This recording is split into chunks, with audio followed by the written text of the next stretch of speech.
Debbie here with you. I'm using the Spreaker app on my iPhone, which is really, really neat. If you haven't used it, I highly recommend it. It's fun. So I'm going to do a quick episode on my recipe show that I'm doing. I have received so much response from my recipe show. The recipe I'm going to give you guys today is straight off the top of my head, and I'm sorry I don't do a lot of measuring anymore in my kitchen. I just sort of know what I'm going to be doing. But the one I want to tell you guys about today is something that everybody loves. It is for homemade chicken pot pie. Now, this is not the little chicken pot pies that everybody likes to eat late at night or on a afternoon when you don't have lunch, whatever. It is a large one for the family or for several people, or you can make it like on a Sunday and then you can have it for leftovers throughout the week. It's really delicious. I start off with 4 skinless, boneless chicken breasts. Those are easy to find, guys. You can find them anywhere in the market. You put those on in a pan of water. Get a saucepan, a large saucepan, and put them in and cover them with water. And you bring it to boil, and then you turn the heat down, and you let it simmer. You let it simmer for a good 35 to 45 minutes until you can tear the chicken apart and there's no pink color on the inside whatsoever.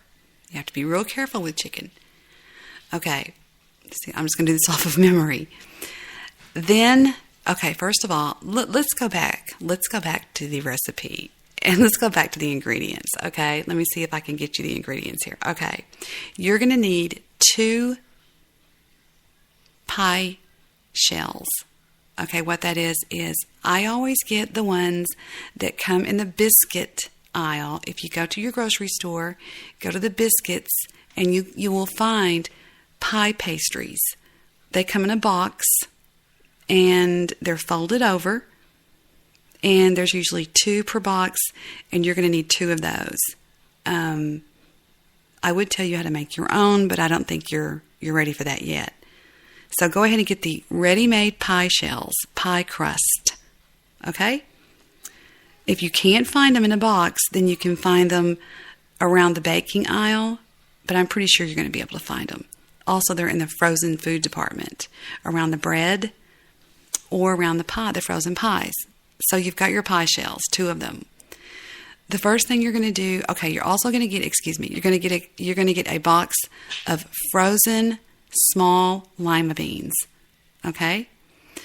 And you're also going to get a small box of frozen diced carrots. Now, some people like to just put mixed vegetables, and that's fine. I highly, highly recommend frozen over canned. Frozen vegetables are about as close as fresh as you can get. They were taken off the vine, prepared, and then flash frozen and sent straight to the markets. So you can always use fresh. That goes without saying.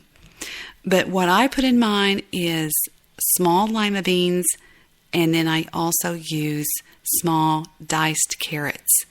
Okay? Now, you're also going to need a small can. No, it's not a can. It's a little milk carton, okay, of cream. Some people call it whipping cream. Some people call it heavy cream. Some people call it, I can't think of that other word that people use.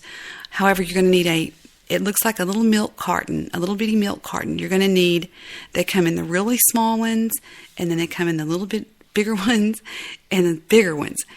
Get one of the small ones. I think it's 4 ounces if my memory goes. Like I said, I'm just going straight off my memory here. Okay? You're going to need some salt and pepper, and also pick up a can, if you can, a can of chicken broth. All right? So here we go. Now we're going to put it all together. So you've got your chicken boiling on the stove, and you've got it cooking, okay? And that's pretty much what we're going to need to wait on. Once the chicken is done, drain it out of the water. And I would tell you to keep the water, which I do sometimes, but I prefer chicken broth. Okay, that's going to get you kind of confused there. If I don't happen to have a can of chicken broth on tap, which I usually always do, that's part of the staples in my kitchen, in my pantry, then I use the broth off the chicken that I just prepared. However, let's keep going. Take the chicken out of the water and let it cool just for a second, and then you're going to dice it up, okay? And that's easy to do. Just dice it up. Try not to tear it apart. Try to dice it up to keep the consistency. Sometimes if we tear chicken apart, it just becomes just like mush, okay? So dice it up, and then you've got your vegetables, whichever vegetables you chose. Okay, now in the same saucepan, you're going to put a can of your chicken broth that we got. You're going to stir in the chicken. You're going to stir in the frozen vegetables. And you're going to stir in the 4 ounces of heavy cream. Okay? Now, if you don't have heavy cream and you can't find heavy cream, you can also do this with milk. I don't recommend skim milk or 2%. I recommend condensed milk. Is it condensed milk? Yes. Not sweetened by all means. Do not use sweet milk. You just want to use milk. But, however, once you stir all of those together, you're going to see what's happening. You're going to go, oh, I see where she's going with this, because it's going to begin to look like what is inside the chicken pot pies that you buy. Okay, now we're going to get it in the oven. Go ahead and preheat the oven to about 325, not real hot. And I use what are they called? Is it 6x9? You can use any kind of dish that you want to use, a baking dish. Now, for you guys out there, that's the dishes that are made out of glass that go in the oven. Some people use them for making pies.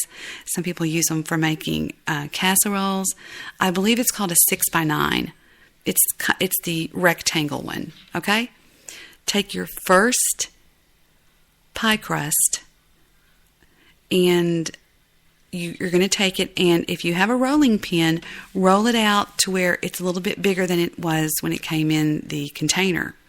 You're going to spray your dish lightly with some oil, and then you're going to take the first pie crust and put it in there, and you're going to press it against the sides and press it on the bottom. Make sure you washed your hands and everything. I know that goes without saying, but press it on the sides, press it on the bottom, get it nice and lined in there, okay? Then you're going to take your mixture that you've got over on the stove, which has been bubbling for a good, 20 minutes. You want to make sure it gets kind of thick. Now, here's a little tip.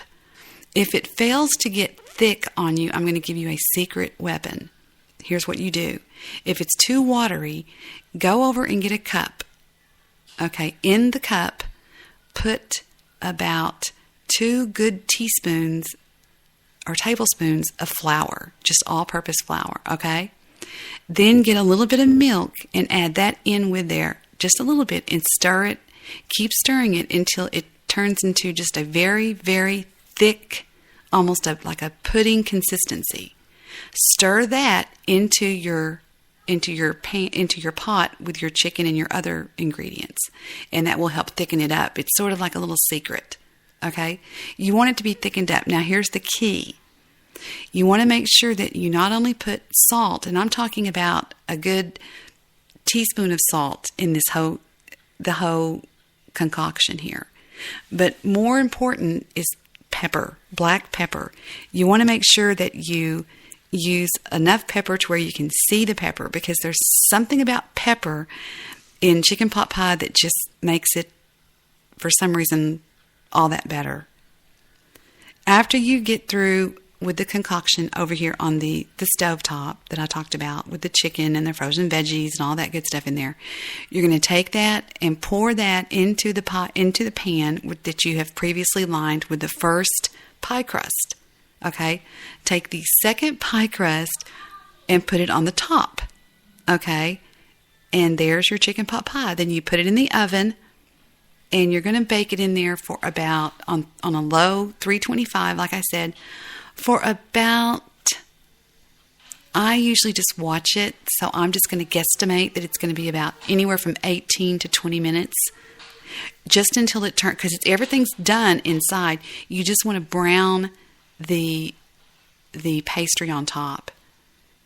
Now, there's different ways to do the pastry. Some people love to use croissant dough, which if you go to the biscuit aisle, you can get containers of croissants.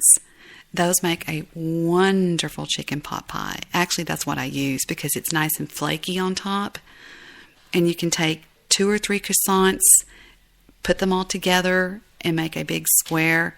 Just have fun with it. It is delicious. Trust me on this one. You will go crazy when you eat this. You will cook it again and again. So I hope that I've helped you. This is just going off the top of my head.